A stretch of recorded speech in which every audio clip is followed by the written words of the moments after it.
because the alpha in is dynamic, or like it changes based on the balance in the pool, it can vary between 0 and 1 alpha per block. So when you have that and you have the static 1 alpha for the participants, then it's 1 up to 2 alpha per block that can be emitted. Minor registrations instead now are recycling the alpha of the subnet. So that means that all of the delay from recycling TAO from the minor registrations is now pushed to the recycling of alpha. So TAO will stay roughly at 4 years, basically, while the alpha can vary based on how much miners register, or like how much neurons in total register, and how the price develops. So like how much alpha is being emitted into the pool each block. Because if it's 0 or like very low, then you have only 1 alpha per block. But if it's quite balanced with the emissions, then it's 2, so it's twice as fast. And then you have to accompany the delay from the registrations. For liquid alpha, you are getting rewarded more when you are being early on to score or to reward a miner. So you have something called bonds, because a miner and a validator. And how the dividends, it's really deep stuff for the UMA consensus. That's why it's a very, like, that's why it's something that people don't know, because it's a very deep topic. But basically how it works, how UMA consensus works in some way is that you have a bond between a validator and a miner. And the bond determines how much dividends you get from the miner. So a miner, and that's another confusing point, has something called alpha, but it's not the alpha token from DTAO. And based on the alpha value that miner has... Welcome to the Ventura Labs podcast. Today, we're joined by Maciej, a leading Bittensor educator. Maciej's journey of curiosity started upon reading the Bittensor white paper, and it has since evolved into a mission to demystify and drive forward common understanding of the network's transformative innovations. In this conversation, he unpacks the core mechanisms such as TAO and alpha halvings, miner registration, nuances of proxy wallets, and everything from market pricing to liquidity in this complex ecosystem. Maciej shares his insights on navigating the dynamic interplay of blockchain education, community engagement, and evolving economic mechanisms. Now, back to Maciej with the 38th Ventura Labs podcast. Maciej, the man, the myth, the legend, robot, AGI, who knows? How you doing today? Good to get you on the podcast. Yeah, thank you. I'm doing great. How are you doing? I'm doing good, man. It's good to be talking to the Bittensor GPT in real time. Yeah, I'm actually not a bot. That's yeah. A lot of people actually thought that for a while, I think. Yeah. Well, I mean, we've been talking about TAO and all the changes that's happened. Let's take a step back and start from the beginning. Why did you get interested in Bittensor? So I actually found it randomly. Like, I looked up through the crypto market, because it was when I found Bittensor. It was last year March, when all the coins have gone up, and Bittensor kind of like sticked out on the AI category. And as I'm just like in my free time trying to get into AI, and I like to program, so I was interested in what it's like about. And I think the first thing that catch my eye was the similarities to Bitcoin. And I think that's probably like the one thing that most people get curious about. And when I read the white paper, I realized that I don't understand anything what it says. So I think my curiosity just kind of took over, because when I don't understand something, that's like a challenge to me and I have to understand it. And yeah, I think from there on, I just try to dive deeper and understand everything. And that's how I got into Bittensor then. And what I realized during that is that the like knowledge is kind of not really like understandable or like really communicated well based on the docs or based on the material, and it's very spreaded. A lot of things were on the Discord or in some Twitter posts, Medium articles, and there was no real one space where you can learn about everything. So that's how I got the idea of Learn Bittensor on the way as well. Yeah, and then you took this challenge of not understanding that white paper, and then you became the man that probably unanimously from the community would say has one of the best understandings of Bittensor itself. And you have learnbittensor.org, right? And Yeah. you've recently been acquired by Latent. What are you doing there with learnbittensor.org? Yes, so I'm basically continuing to do what I did. I'm working. I'm the co-head of education with TAO Templar, and he started to creating videos, educational videos on Bittensor, and I focused on like the written content. And yeah, we kind of just try to merge our power and work further to break stuff down, make it understandable, and just explain things as well as possible and focus on the stuff that people still don't understand. Because there's a lot, especially now with dTAO, there's a lot of gaps still. Like the latest thing I heard about was the TAO halving, and people kind of being misinformed of how the TAO halving actually affects like alpha prices or how it does not affect that.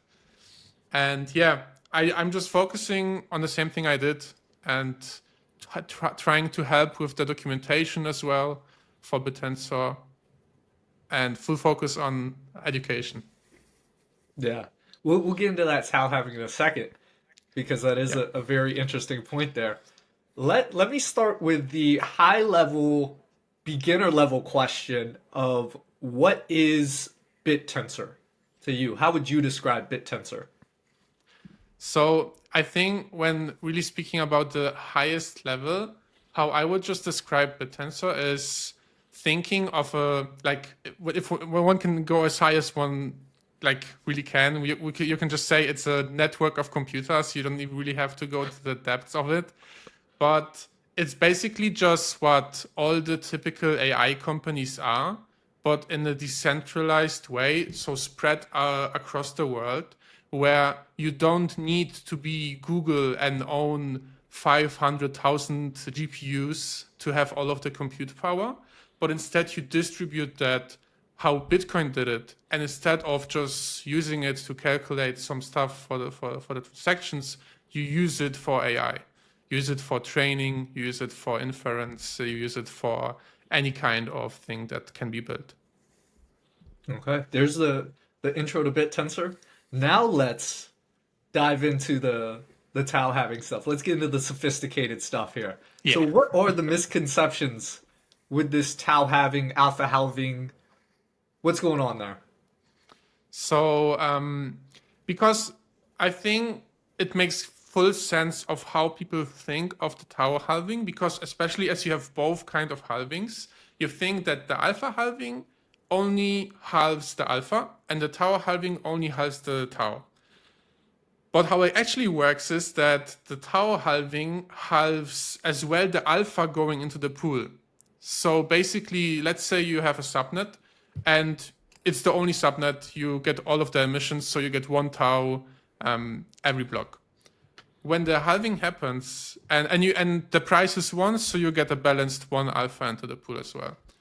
And now what you can imagine is when the TAO halving happens, most people think that it will be 0.5 TAO per block, but still one TAO per one alpha per block.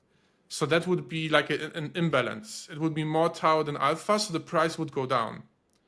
But what actually happens is that the alpha gets halved as well. So after the TAO halving, it will be 0.5 TAO and 0.5 alpha into the pool.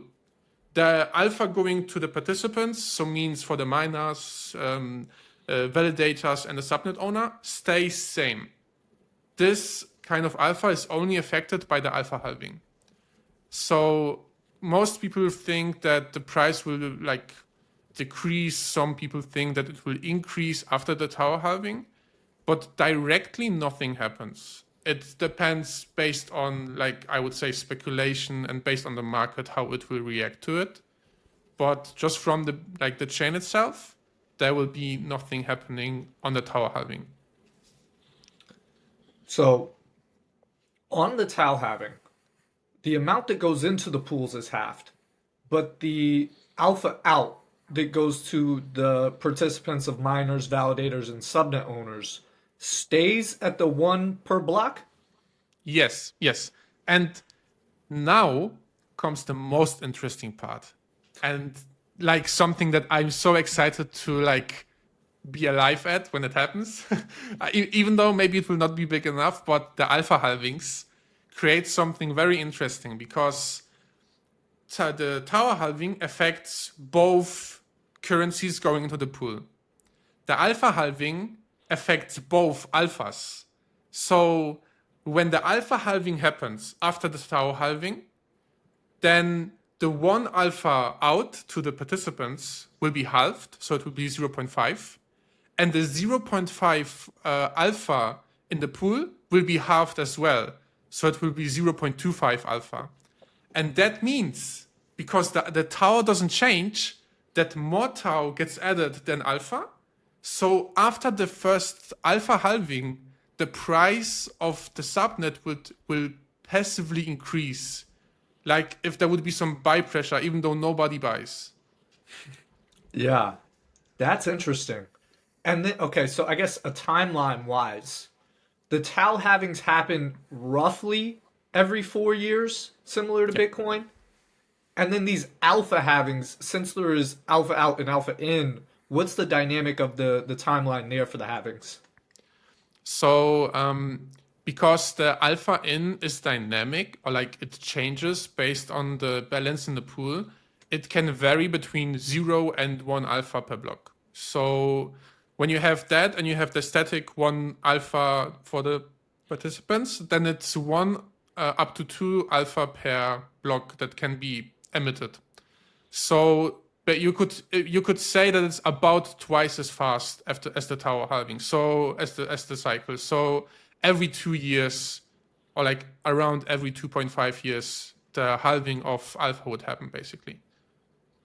And this is on an individual level per subnet. It's not like they'll all half at the same time. It's each subnet now halves on its own schedule. Yeah, because especially something that changed, and I think a few people are not aware of that change possibly, is before tower recycling was happening through the root emissions, which are not happening now. The subnet registrations were locked, but now instead they are recycled. So this is the new one that came up. And something that got removed is the tower recycling from miners. So miner registrations instead now are recycling the alpha of the subnet. So that means that all of the delay from recycling tau from the miner registrations is now pushed to the recycling of alpha. So tau will stay roughly at 4 years, basically, while the alpha can vary based on how much miners register, or like how much neurons in total register, and how the price develops. So like how much alpha is being emitted into the pool each block. Because if it's 0 or like very low, then you have only 1 alpha per block. But if it's quite balanced with the emissions, then it's 2, so it's twice as fast. And then you have to accompany the delay from the registrations. But it's roughly every 2 years. Yeah, and this point with the recycled in alpha, so miners will register to a subnet with a TAO cost, and that TAO's converted to alpha then to pay for the registration. How does that dynamic work with the registrations, alpha, TAO? So basically what happens when you register a miner, you can imagine it's kind of like staking. but you never get that amount of alpha for your TAO. So it really happens quite the same way. You have your TAO cost, let's say it's 1 TAO, and then you stake it into the subnet. It gives you, based on the price, based on the exchange rate, it gives you the amount of alpha, and that alpha is then being recycled. So basically, it's like if you were to stake, but instead of receiving that alpha, this is being taken out of the circulation. That's how the alpha recycling works for subnets. And that recycling pushes out the halving schedules for the subnets, and it's Yeah. not like a burn, right? No. Yeah. Okay. And then how does that affect, because you've told me before it affects price in a way. How does it affect the price of these pools? So when you stake, the price goes up. When you unstake, the price goes down. So because the miner registration works in the same way as staking, each miner that registers is increasing the price by a bit. So when you have a lot of competitive miners in your subnet and basically a lot of frequent registrations, that gives you some kind of support, I would say, in the price, because it will increase the price a bit, or if like people are selling, it will basically slow that down. This is an important point, I feel like. So if registration for a miner costs 1 TAO, if I register a miner, that's the equivalent of if I would have just staked 1 TAO to the pool. Yeah. So there is a correlation there between registration price, and price of a subnet. Do you see any potential gaming mechanisms for where subnets could create this artificial high churn rate of miners to try to boost their price in that way? So with dTAO, the subnet owner cannot change the registration price. So that's the one good thing. I'm not sure if they are still able to change the alpha adjustment, or like the alpha adjustment. What basically they were able to change on in the beginning of dTAO, and I'm not sure if it was changed by now, but they were able to change how frequently the registration price is updating. So how quickly it falls back down after nobody registers. And what a lot of people did, is just increasing it to like an insane number. And because of that, when people registered, the price never went down. So it stayed on the top. And by that, they pushed miners out to not being able to register without having to disable their registrations. Because disabling registrations hurts you, as you still produce alpha, you still get alpha emitted, but you don't get any emissions, you don't get any TAO. And that means that your price will go down because the pool gets filled up with alpha, but no new TAO. So you don't want to disable your registrations, and that's why they tried to, I would say, manipulate the registration price so that no new miners join in and the price stays high. But I'm not sure if that got changed. I think it was an idea to remove that so that the owners cannot modify that.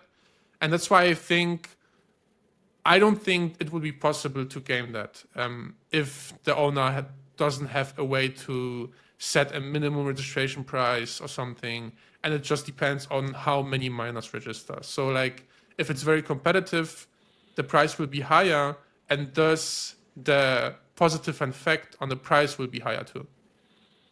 So it's benefits kind of.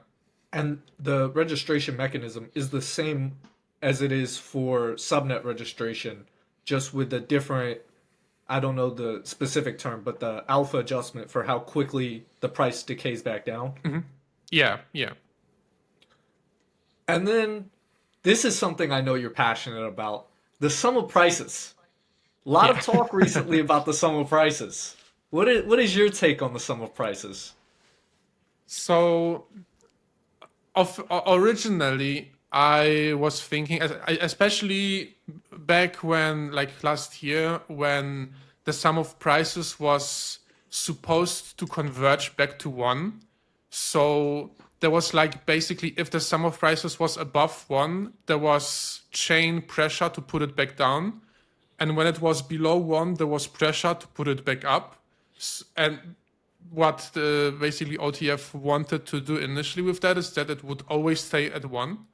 But they realized that it would be kind of, how they at least said it, manipulative to fix the price how they want it, and instead let it completely be free, like almost, I would say. Because there is still some way of convergence, or like not convergence, but maybe recovery, when the sum of prices falls below one at the moment. Then the chain will add buy pressure to increase, or like to recover back to one. So that's why we, for example, that was probably as well true a lot of the market of the market and the speculation. But we have seen in the past month or two that the sum of prices never really went below one. It kind of directly bounced off as we reached one. But even though if like there would be no people buying, the lowest it could potentially reach is 0.8, maybe 0.6, if like miners were to sell as well. But at some point, as the sum of prices gets lower, the chain adds more, like not adds more, but the buy pressure becomes stronger that it adds. So you have like a bottom that you can reach, and that's kind of one TAO. And with each halving, that bottom is halving as well. So while now it's one TAO, after the halving it would be 0.5, and it would be very hard to go below 0.5. And that's why my initial idea was that the sum of prices would halve after each halving. So to achieve the best balance of tau emissions and alpha emissions, you would want the sum of prices to be equal to the tau emission. So the amount of tau being distributed each block. And as it's one, you would want to have the sum of prices at one. After the halving, you would want to have the sum of prices at 0.5, and then go lower and lower and lower. And I still have it in the back of my head. I'm thinking maybe it's possible, but it would require a lot of sell pressure to push the prices so low. And that's why, especially seeing where we are now, like I think now we are at 2.2 or 2.4, I think the potential is that the sum of prices would never go down. And I don't see a problem actually with it being at 2 or 3 or 4, because nothing is there. There's no mechanism to really push it back down. There's only a mechanism to push it up when it's too low, but like the sky is the limit, you could say. Yeah, you're making it sound super bullish.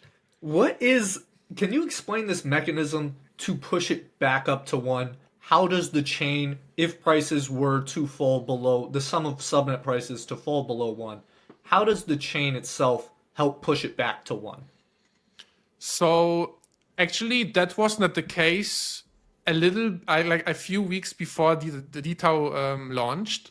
They changed it shortly before that, but initially there was there still is a mechanic to downscale alpha, because what happens is, I'm thinking how to explain it in the most simple way, is when you price falls below your emissions in the calculation, what happens for calculating how much alpha should go into the pool, it would result in more than one alpha. But one alpha going into the pool is the limit. It cannot be more than that. So what they do is they downscale it to 1. So basically you get less alpha than it should, but you don't adjust the tau. So if you think about that, you lower the amount of alpha, but tau stays the same. That means that the price will go back up where it should be based on the emissions. So even though the prices are at 0.5, the sum of emissions is still 1. And the sum of emissions wants to be, or like the sum of prices should be at least at the sum of emissions. That's why when when it's below, for example, let's say there's a subnet that has a price of 0.05, but its emissions are 20%. Because other subnets are low as well, then it will push the price up so that it's at 0.20. So it has that 20%. And that's kind of how it works right now, because before, what happened to keep the prices the same and to not push it back up is that when the alpha was downscaled, the tau was downscaled as well. But that was removed. So now only the alpha is being adjusted, which means that there's more tau per alpha, so it increases prices until the sum of prices goes back to 1, or after the halving back to 0.5, and so on. And this is purely for alpha in. Alpha out always is 1, or according to the halving schedule. Yeah, it's basically that's something that's a lot of people, I think, didn't know as well how, because before DTAO, a lot of people asked, why is it 2 alpha? The dilution is so high, and why is it not just 1, similarly to tau? And I don't know if that's the exact reason for it, but that's how I think of it. You have 2 alpha because you have 2 places where you put alpha. You have the pool and you have the participants. That's why you have 2. But actually in the code, when you look at the alpha emission, it's set to 1. So it's actually really, in reality, it's 1. But you put 1 in 2 places. That's why it's 2. And when you look at the alpha out for the participants, then it is 1, as like it's 1 alpha. And then when it halves, it's 0.5. And when you look at the pool, it's 1 alpha. And when it goes down, it's 0.5. And so basically, it's 2 alpha, but it's actually just 1 being added to 2 places. So yeah, that's why it changes with the alpha halving in that way. Yeah, that's a bit confusing there. 1 in just 2 places. It's not actually 2. Yeah, it's basically because you want to provide liquidity for the pool, but at the same time you want to reward the participants, and you adjust how much goes into the pool based on the price. So let's say your price is much higher than your emissions, then you will get less alpha into the pool. So it slows down your inflation, like if you look at the whole supply. And when your price is below your emissions, you would get more than 1, but it clips at 1, and that's why your price goes back up. I hope that makes sense. In the long run, there's 21 million alpha, right? Mm-hmm. And I guess 10.5 million would go to the pool, and 10.5 million would go to alpha out. Mm-hmm. Yeah. Okay. So when you don't look at the if there would be no market activity, if there would be nobody staking and unstaking, then it would be half there, half there. Yeah. And with the staking and unstaking, can it change that to where it wouldn't be 10.5 million and 10.5 million? So when you have people, let's say you are a subnet, and I don't know, there's let's say just nobody stakes into it and just all people unstake, then you push the balance where all of the alpha from the holders or from the miners goes to the pool. So you push the balance that there's more alpha in the pool than outside, and so basically that's how the distribution adjusts. So if there's more buy pressure, then there will be more alpha outside the pool. But if there's more overall sell pressure, then there's less alpha, or more alpha in the pool than outside. That makes sense. And then you touched on this earlier. You said 2, 3, 4 sum of prices. 4 is the highest I've heard people publicly say. What do you think about the current state of subnets and subnet prices with us sitting around 2.2, 2.3, 2.4, that area? So by no means that's any kind of advice or I'm just making up my own brain model for how to think about detail, because I changed my mind a lot. Like I was the first guy to tell everybody sum of prices has to be one, and now I completely changed my mind. I'm like more open to it being even above that and sustaining it, because at some like the what is the biggest problem with the sum of prices being above one? The problem is mostly only liquidity, because what happens with the when the sum of prices is above one, that means, let's say it's about like at two right now, that means that most subnets have twice the price to compared to their emissions. So let's say you are, I think Shoots has about 20%, I'm not fully sure, and the price is at 0.4, so it's twice as high if you look at it how much tau they are getting. And what that means is that they are getting less alpha into the pool. So you could say there's less liquidity going in. But if the pools are so deep already, and if there's so much tau already inside, you don't really feel any slippage increasing from it, or you don't feel anything where you would say that's like risky, or like, I don't know, the slippage is more than 10%. It's extremely low and you don't feel anything. Like people don't see any effect. So there's nothing really stopping the sum of prices being higher. I think it's more of a problem if the lower kind of subnets are overpriced.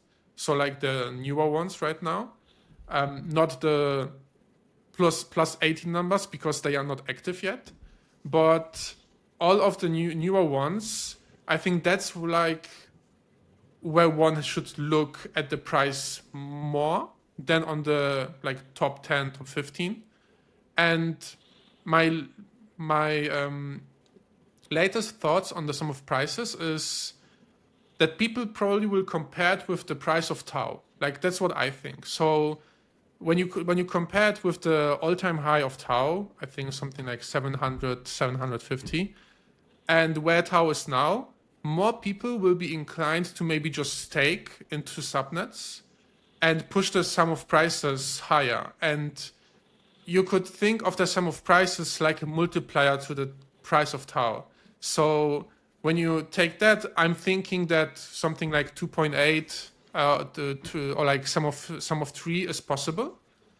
And as the price of tau goes up, more people will think, hey, I want to maybe realize my profits, and then the sum of prices will go down.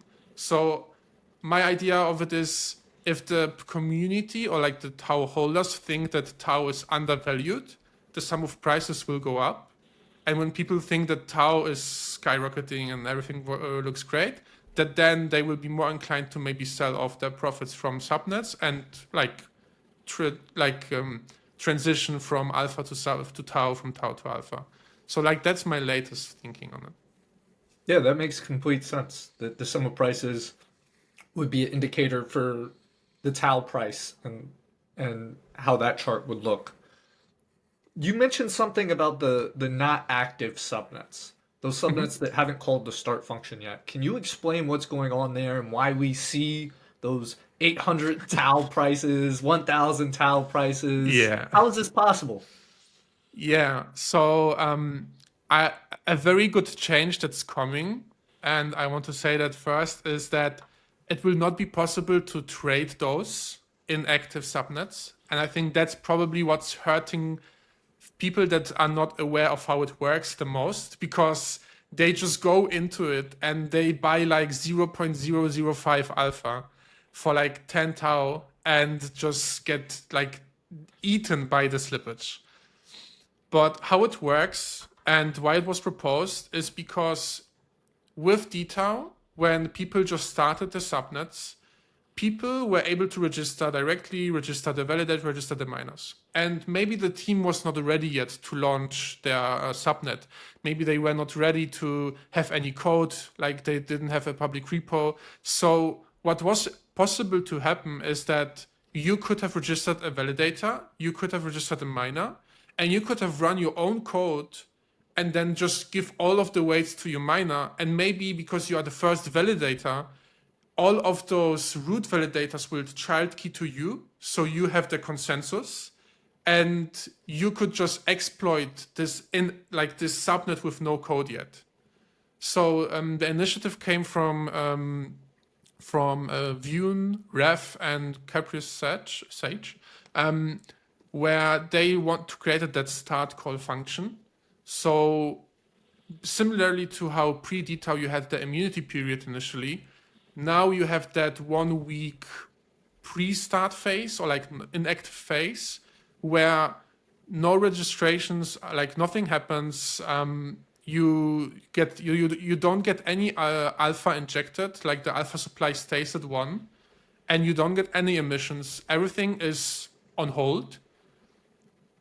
And initially, even in the provided paper that they added, it was not possible to trade, I think. But somehow they left it open. I don't know what the reason was, but that's why we see those kind of prices, because you just have to add 10 TAO into the pool and you like just push the price to like 800 or whatever, and or like technically even much higher possibly. So that's why we see those kind of prices, because people are not probably aware of how it works, and they just jump in unaware of this, maybe the slippage, maybe they are unaware that it's not active yet. That's why heads off to TAOstats who added that badge for a subnet being inactive. And I recently as well saw a post from Mark mentioning that he was even thinking to disable the trading for those, or like make you have to click 10 pop-ups or something before you can trade those, because most people probably don't know how it works. Yeah, no, there's been a lot of confusion on that. And also in the Chrome extensions, because it's above 1, it shows up even before the root. Yeah. And I think the Chrome extension kind of lags behind on a lot of stuff. And as well, what I often heard is when people stake or unstake, what the extension does is only shows the registered validators. But let's say you stake to, I don't know, Tatsu validator, and they are registered on subnet 1. And then they deregister because they say, hey, we don't want to be active here, we will just child key. What happens is that you don't see that validator pop up in the wallet or in the extension anymore, even though you still staked with them. So you have kind of no way to unstake. And the only way to really do it is when you connect your wallet to TAOstats or to TAO.app or to any different one that shows all the validators, and then you can unstake there. But I think that's as well a problem that I heard often happening. And with, as you mentioned, with all of the inactive subnets being shown on the top 1, people may be just like, oh, that has to be a really good subnet then, I have to go in. And yeah. That's how it happens, that the people then ape in and lose all of the TAO, and I'm like surprised, where's my TAO, what happened? Yeah, knowledge is very important now that dTAO has came around. How do you feel that dTAO has really gave a fresh start almost to Bittensor in a sense? It feels kind of like a and somebody told me that Spacetime told me that it feels like a Bittensor in Bittensor. So like it's really just like another layer kind of complexity, which makes it really hard because there's so many new mechanics and stuff one has to understand. So it makes it harder for new people that come in, even harder than last year. But I think that's kind of the goal of what I did on the Discord, for example, when people ask questions, to like provide the best answers I was possible at the time to give, and really to try to make people understand, especially so that they don't have any issues once it launches. And now as well, with even more changes coming post-dTAO, like the start call for the subnets and many different things that maybe will come in the future, it's really important to clarify those things and to make people understand it, because if they don't, then one sees what can happen with with the staking. Yeah. Yeah, you mentioned some changes post detail even. Something that I haven't heard anyone ever publicly talk about was the change with alpha in the very beginning. How there was, I don't know if it would be considered a bug, but the amount of alpha was essentially duplicated. What happened there? So I don't know the exact code, but I kind of know what happened. So basically, you have the root proportion and the alpha proportion on each subnet. And initially, it starts out because the supply is low. It's like it started 1. And all of the tau was staked at root. So the root proportion starts at 100. That means 100% of the dividends on that subnet goes to root. It's being sold and then distributed across the people staked to root. And that means that initially the dividends for people holding alpha should be very low, and then as the root proportion drops, it increases. Now, what happened there was that we actually sold the alpha for tau for root, but as well gave all of the alpha dividends to the alpha holders. So you basically had doubled the amount of dividends for people holding, like for people being generally active in a subnet and on root. So root got the fair amount basically. They had the, I think I would say, normal APY they should expect, but people on like directly staked got everything directly instead of just the 1%. They got 100, and that caused the APY to be extremely high, based on what I understand. Yeah, and the fix for that came very close to what would be probably the highest sum we have seen thus far, around Yeah. 3.9. Yeah. It's I think once people realize that the dividends will not stay the same as they were, maybe few people were like, okay, I will just exit now. Yeah. And what do you think was the optimal strategy going into detail? Has that changed? Is there an optimal strategy? How would you approach, or how do you think it's best to approach detail from an alpha perspective?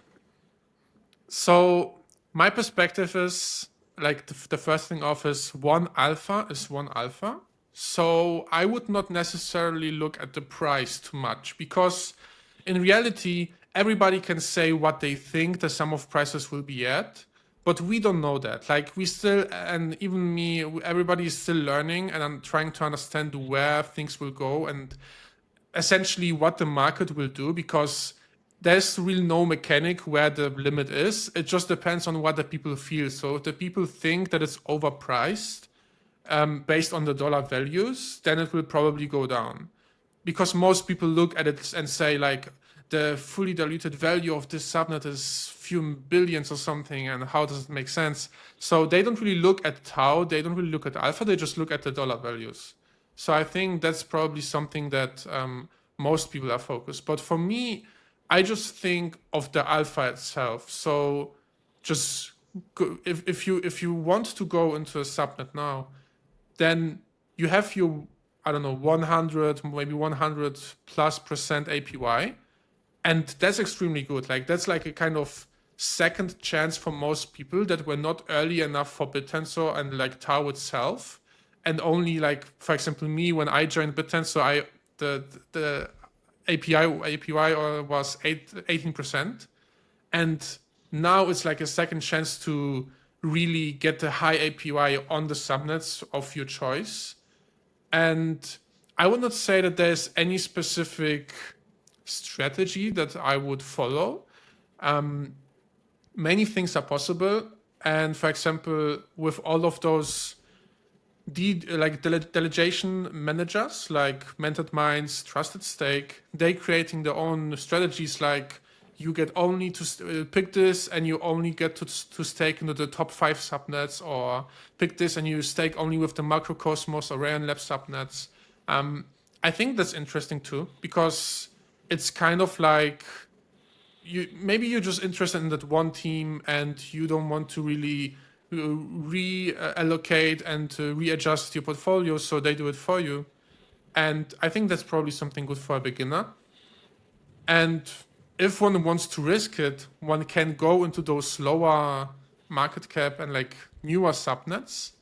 But it's of course like extremely riskful to really go into it, because you don't know the team maybe, except maybe it's a team you know, and you don't know if the subnet will be there for like a longer period of time, if the team will stick with it.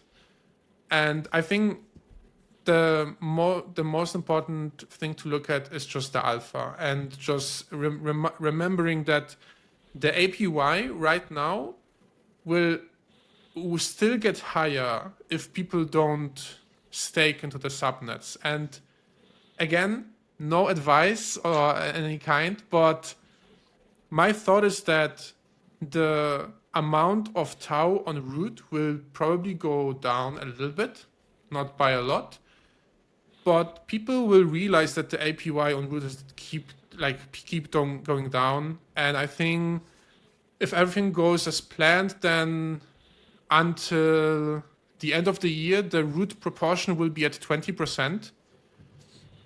So the APY will be extremely low. And then people will, especially in the next few, I think 1 month or a few weeks, when we reach the point where the alpha proportion is higher than the root proportion, people will maybe, and I think when I look on social media, people starting to realize that the dividends are extremely high. And you have like 2 ways of what can happen with the subnets. Let's say nobody joins in, like no new TAO goes into the subnets and the prices stay at where they are. You still kind of win because you have 100% APY and will only get higher. Now let's say that doesn't happen and people want to enjoy the APY as well, they want to have the dividends, then the APY will go down because more people join, so the dividends will be distributed further, but that probably will increase the prices. So from my perspective, I just think that being now into subnets is like a win-win situation, because when people don't join, you have high dividends. When people join, you will the prices will be probably higher, depending on which subnet you are in. And yeah, I think it's a very good chance to think at least, or like consider picking any subnets, even if it's just the top subnets. Nothing is bad with that, because the price doesn't matter. It's really just the alpha being alpha. And you said 2 things there that I wanted to ask you about. First, Mentat Minds, they use staking proxy wallets. I don't know how in tune you are with those, but what are the opportunities there with the proxy wallets? And then also, you said by the end of the year, TAO weight would be roughly 20%. So that means, assuming APY on root is 20% right now, we'd be at 1/5 of that, correct? Mm-hmm. Okay. Yeah. And then if you could just touch on the proxy wallet stuff. It's actually something, because I was texting with the people from Mentored Minds in the beginning, and a lot of people didn't trust into the whole system because they didn't know how it works. Like, how do those proxies work? Like, can you just steal all of my TAO? And just not really being familiar with it. And how a proxy wallet works is there are different kind of proxies that you can create in the substrate blockchain. And the one that Mentored Minds or Trusted Stakes are using is the staking proxy. So you are giving them the permission to perform two operations, staking and unstaking. They cannot transfer your TAO or withdraw it. They can't do anything of that. They can only stake and unstake for you. And one negative thing about it is that the proxy can only use all of your balance. So let's say you have 10 TAO on your wallet. You cannot say the proxy to just stake 1 TAO or maybe 5. It will use all of your free balance that you have. But when it happens, then they will just create, based on what I know, they will create batch calls where they just say, okay, all of the wallets here get staked to this subnet or this subnet, and it basically manages all of that staking for you. And when you don't want to use it anymore, you can just revoke the proxy and all of the and unstake all of the TAO. So, And then, yeah, what was? I was just gonna say, worst case scenario with staking permissions is they stake to a particular subnet, and that you may not like. Yeah, I like that's the one thing, and something I was thinking about, but that would be. It's important to say because why one should not just trust everybody. Because maybe there will be some bad actors.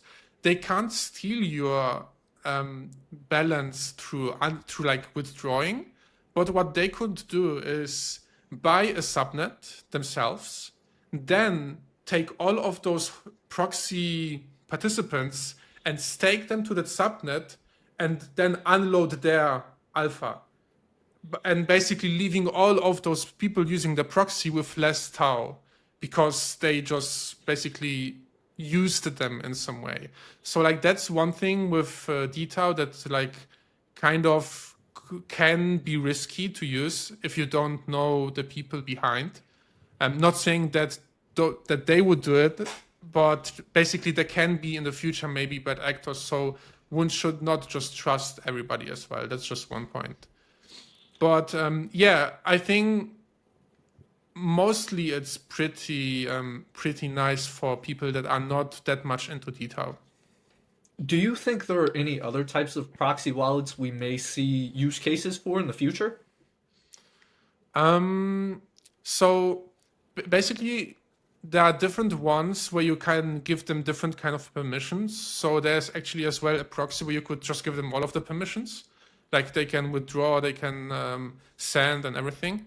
But I don't know what the use case would be for that. And it's not with the proxy, but one possibility that there is that I'm not very good experienced with. I still have to learn more about the EVM palette in Bittensor. But what you could create is you could create kind of like an index where people can just buy a given coin from the EVM, and that would be transferred to those alpha tokens, and the dividends would be distributed in that coin. I'm not experienced enough to speak about it, but that's basically possibilities too, where you don't have to really use the proxy, but you can use the EVM palette, or you can create wrapped alpha tokens and maybe run them on different blockchains. Have you seen anything done yet in Bittensor with the EVM that you're like, oh, that's promising, that's cool, or? I have not seen anything myself. I didn't look recently as well if there are maybe any different projects. I didn't see at least anything really mentioned in the community that was built. I think people are still experimenting with it, and most of the stuff I've seen were some kind of meme coins. I think I saw something like Tao Doge or Doge Tao paper and everything. So yeah, there was a lot of I would say non-valuable coins created, but I didn't see any contracts or such that could be promising or could be interesting. But I'm not aware of any of everything. I think there were some teams that wanted to create a new wrapped TAO that would be on the EVM instead of the community maintained one. But that's the only thing I have heard of. Yeah, not found yet. Because you told me, I don't remember the exact number, but for the RAL channel in Discord, you were something like 9% of all messages in that channel. I think it's like 13%, yeah, 12%, something around that. I'm kind of like every eighth message is from me in some way. Yeah, and everybody's pinging you to answer questions. What would you Yeah, say is the yeah. most common question you get or most common question you see Most asked? common question. Um, I get a lot of questions, so it's hard to say what's the most common one. But if I could say what topic it was about, it's probably detail. It was a lot of different questions when people didn't understand the dividends or they didn't understand the emissions. They wanted to know how the sum of prices works. It's kind of really spread out. There's no pattern where I would say this is something I'm getting asked the most. It's a lot of different stuff, and a few times I don't know the answer myself, but I'm doing my best to dig into it, and I still try to give an answer, and I learn new stuff myself. On the rare occasion that you do not know the answer to the question, how do you go about finding the answer? Um, so one thing is I'm looking into the docs. Sometimes I know where the answer might be, and for example with detail, because few people might think, how did I have all of the information last year already?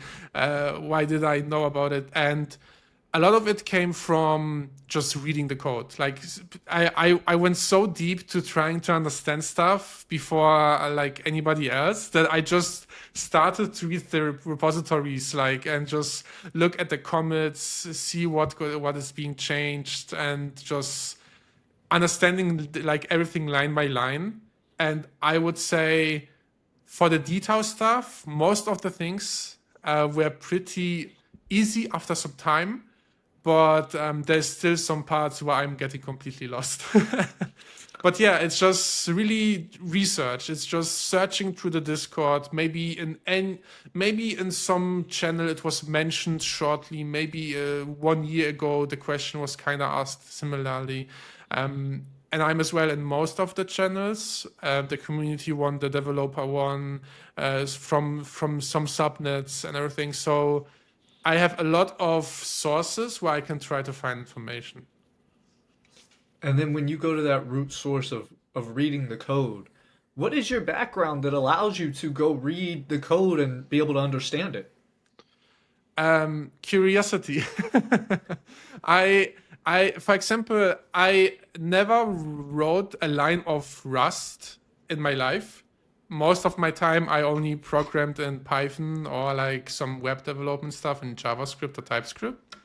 And all of the subtensor, all of the blockchain from Bittensor is written in Rust. So I think once you know a programming language, you can kind of understand all the different ones. It's just like the syntax, the grammar that you just have to get adjusted to. But it's really just curiosity and the will to go through like all of the sleepless nights and understanding the code line by line and trying to connect the dots. And yeah, I don't have any background that would have helped me in it, except that I love learning in my free time, probably. Well, that's beautiful. And that ties in perfectly with the last question I wanted to ask you here today is what advice do you have for people when they're trying to understand BitTensor, either they're just entering the ecosystem or they're trying to understand a new concept in Bittensor. What advice do you have for those people? I think probably it would be really just asking the people in the Discord, if you are in the Discord, or maybe on Twitter or on the Telegram.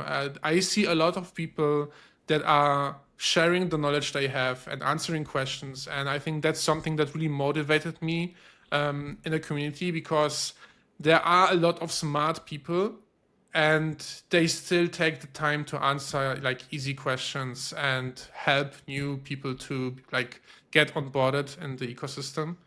And I would really just be open and just ask, like, there's no stupid question, because I see a lot of people saying like, oh, that's like a noob question, I'm sorry for asking. And I think there really is no noob question, because even people that are already experienced with Bittensor and like already since maybe the beginning, or even subnet owners, and they still maybe don't understand some given topics, because you just can't know everything.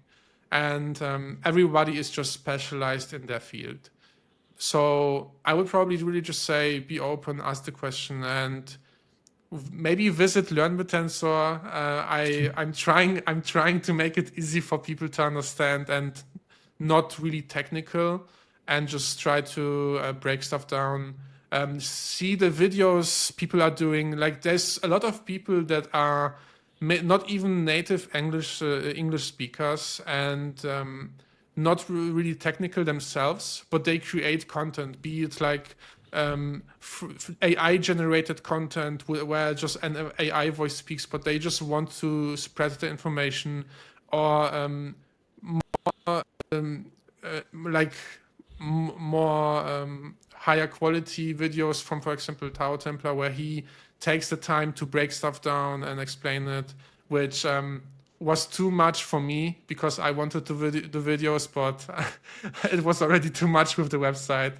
And it's great that he does it, because I think everybody learns in a different way. So some people learn better through reading, some people better through listening a podcast, and some people through looking at a video and seeing it visually explained. So I would just think the best thing to do is explore. There's a lot of stuff, and if you really search, you will find the answer probably. Maciej, that made me think of one more question actually. When you said even things subnet owners don't necessarily know. Something you've told me about in the past was liquid alpha. And that's something that I forgot to touch on here today. What do you think, or first of all, what is that? And then second, how can that be used, and do you anticipate that will be used in the future? So a new change that's coming, and something that I don't know myself a lot about, but I saw it in the developer Discord, is that Liquid Alpha 2.0 is coming out. So people don't even know the first one, but already a new iteration is coming. And I think the reason why a lot of people don't know about Liquid Alpha is because Comet Reveal itself was very unpopular or not really used until Comet Reveal 3.0 came out. But what Liquid Alpha basically is a way to change or like amplify the penalty for weight copiers. So you have Comet Reveal that delays how you can when your weights are being visible on the chain. So somebody that just copies your weights, it has some kind of delay in the consensus and basically cannot push his weights as quick as you, to just try to explain it in a very low level way.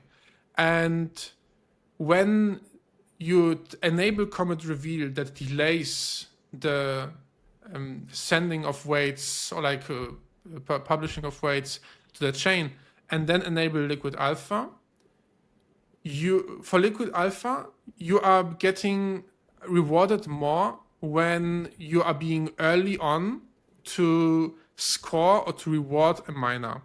So you have something called bonds, because a miner and a validator. And how the dividends, it's really deep stuff for the Yuma consensus. That's why it's a very that's why it's something that people don't know, because it's a very deep topic. But basically, how it works, how humor consensus works in some way, is that you have a bond between a validator and a miner, and the bond determines how much dividends you get from the miner. So a miner, and that's another confusing point, has something called alpha, but it's not the alpha token from DTAO.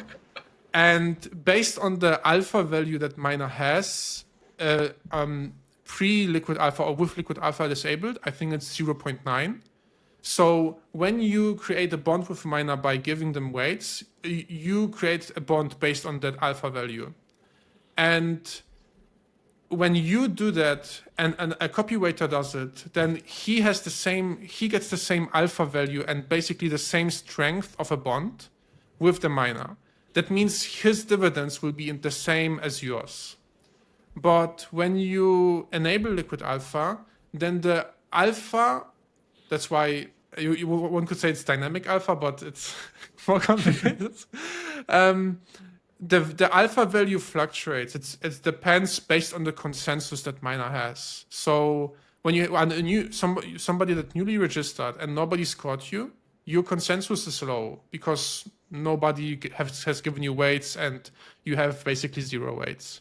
So your alpha value will be, I think it's, your alpha value will be low when you have a low consensus, which means that when somebody weights you, they will create a stronger bond that can grow faster.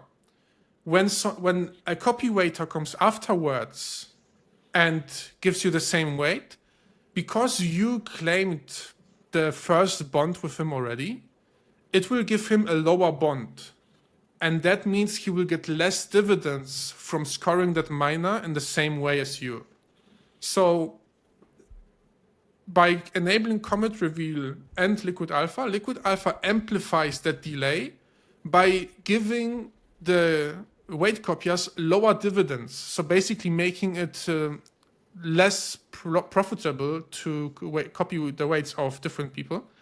And it kind of creates like a speculation game with miners where the best thing for you to do is to weight people that are in a low consensus state.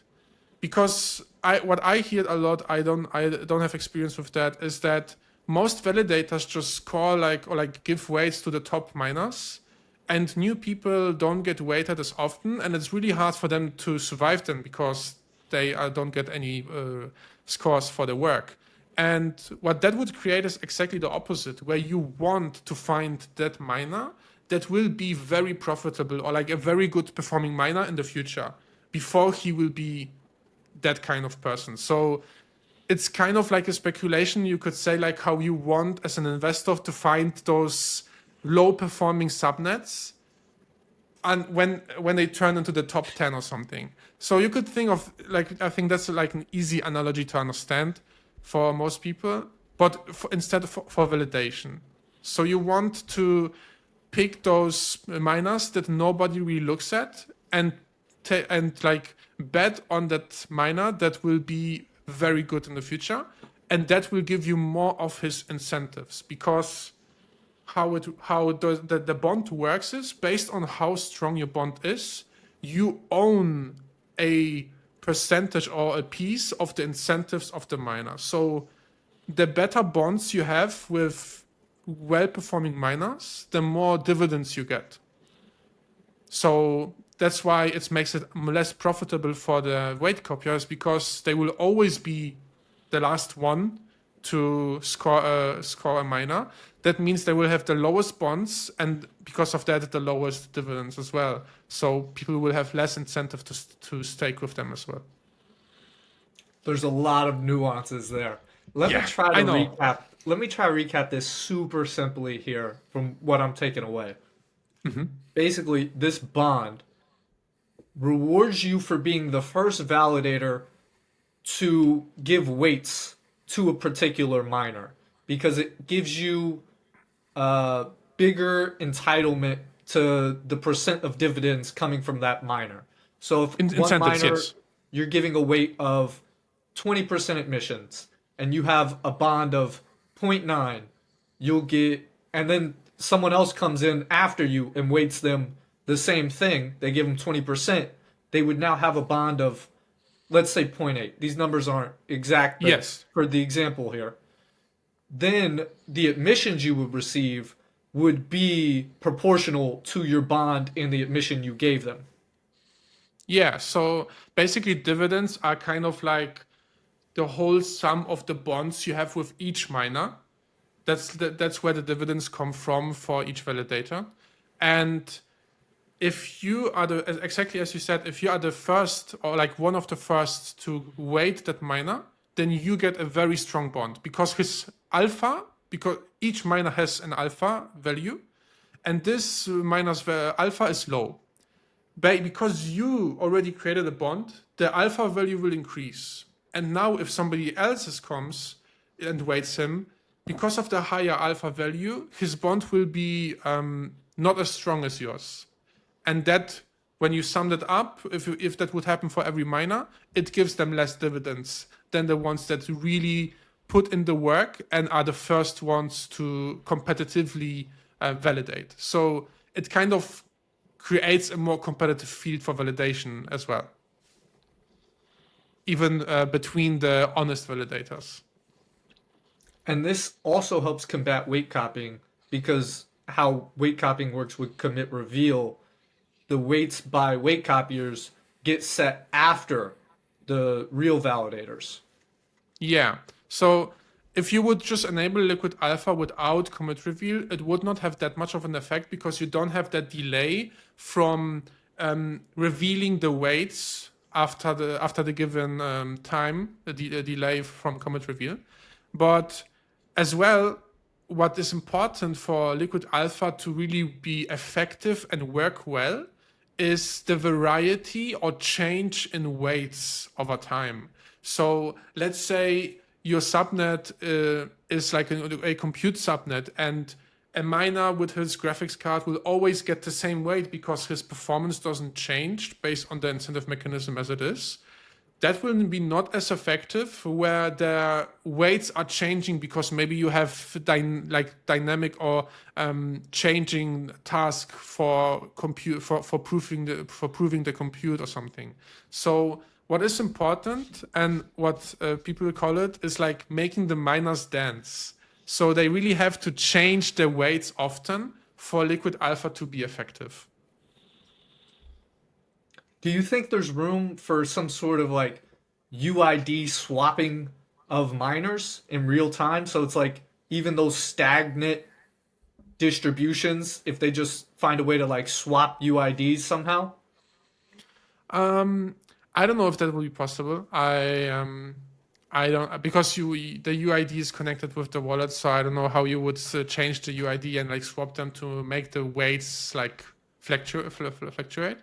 But I definitely think there's room for adjusting the incentive mechanism to maybe give some different tasks that can make the weights more like like adjustable or like changeable over time, so that maybe a miner performs better on this one than on the next one, so that the weights are not as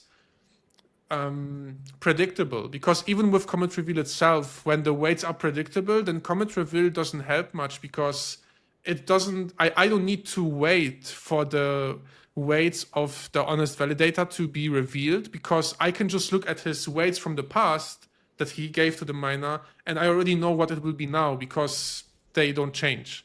So I think weights that are changing over time are important for both commit reveal and liquid alpha to really work effectively and to like make weight copying less profitable and something that people are not as incentivized to do as they were in the past. Maciej, it's been a pleasure. Always a master class when you talk about Bittensor. And as always, Thank you. we'll go way over talking about this stuff. We could easily go for hours more, but thank you for coming on the podcast. Yes, thank you very much. I appreciate it very much, and yeah, thank you for having me.